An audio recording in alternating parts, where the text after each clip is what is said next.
that the 2022 elections were the freest, the fairest. But as one who has observed elections for the African Union in 28 African countries so far, I will tell you that there cannot be free and fair elections if the vote before it is cast is different from the vote after it is cast.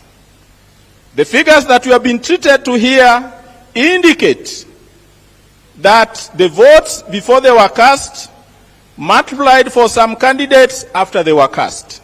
And therefore, the results as announced by the IBC on the presidential vote do not meet the requirements of Article 86 of the Constitution that requires that no matter what method is used in conducting the vote, they must be verifiable, they must be accurate, and all this seems to be missing in this process. Every time this discussion crops up with my colleagues in the sector, I ask them one simple question.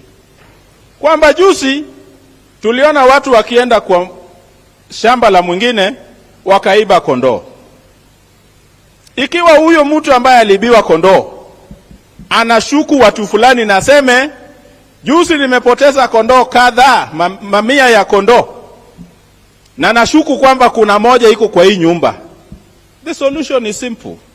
Open the door, let the owners of the kondoo certify themselves that indeed you are not holding any of the lost. That is the stand of the civil society.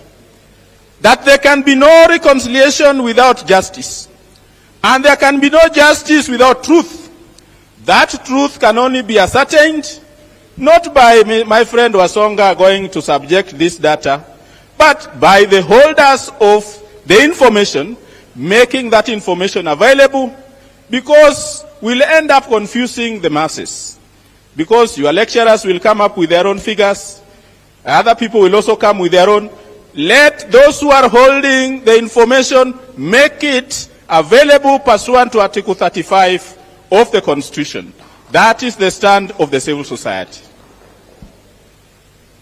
We have been told in Article 88 of the Constitution that the IBC is one of the constitutional commissions.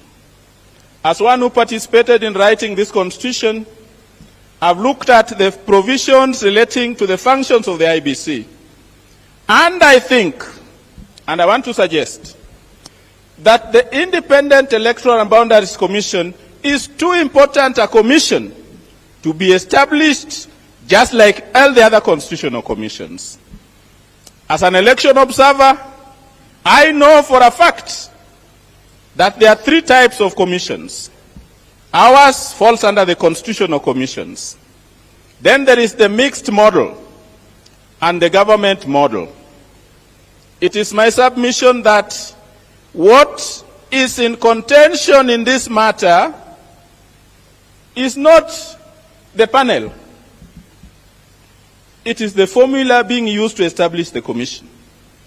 And I want to urge us to admit that our country and our state of democratic development is still too backward to let the president and incumbent president run the show by presiding over the appointment of everybody else who contributes people into the panel that sets up the commission.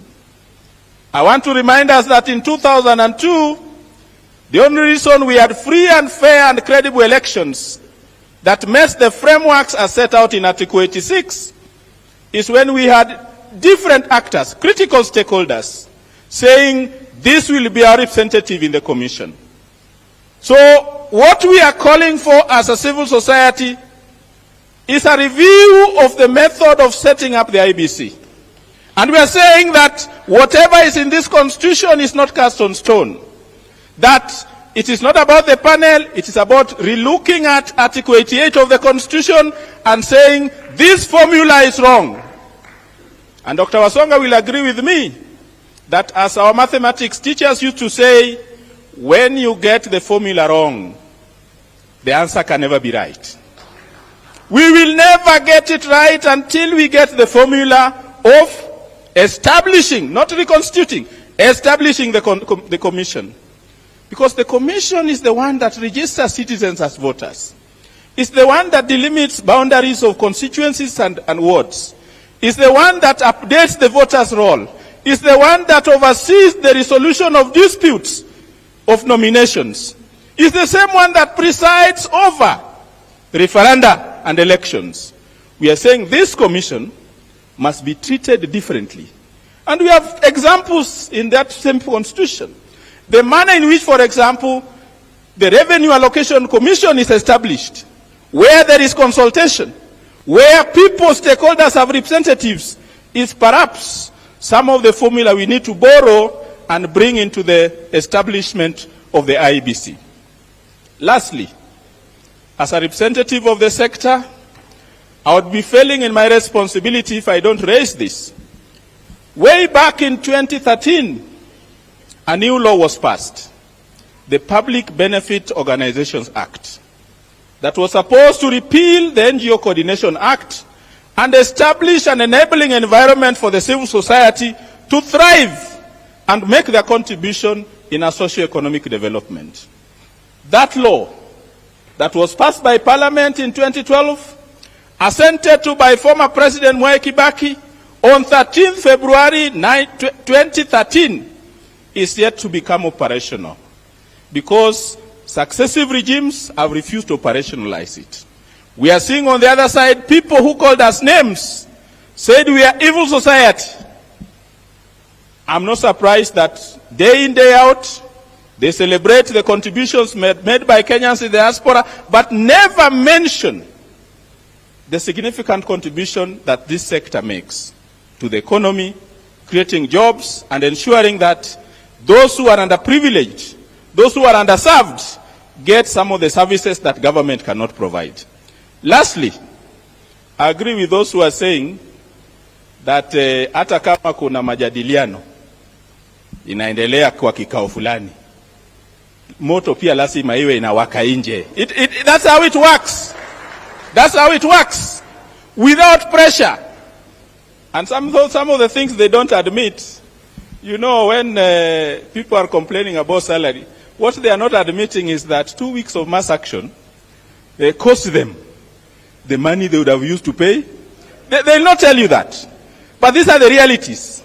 We need to cost them another 2 weeks so that those civil servants can join us in the demonstrations. This is how revolutions happen. Revolutions don't happen when everybody is paid on time. We like it. We like it. Some of us in the activist side of the world like it when everybody is not comfortable. So, Baba, another 2 rounds of MAANDAMANO. And all civil servants who are not yet paid will join you in the struggle for change. One thing people who are close to you may not tell you, and which people say outside, is that you don't seem to have the ruthlessness that is required in this struggle. That, you know, my grandfather was a well-known partaker of traditional brew, busa. But he would not entertain a fly around his calabash. You are still entertaining people who have defected.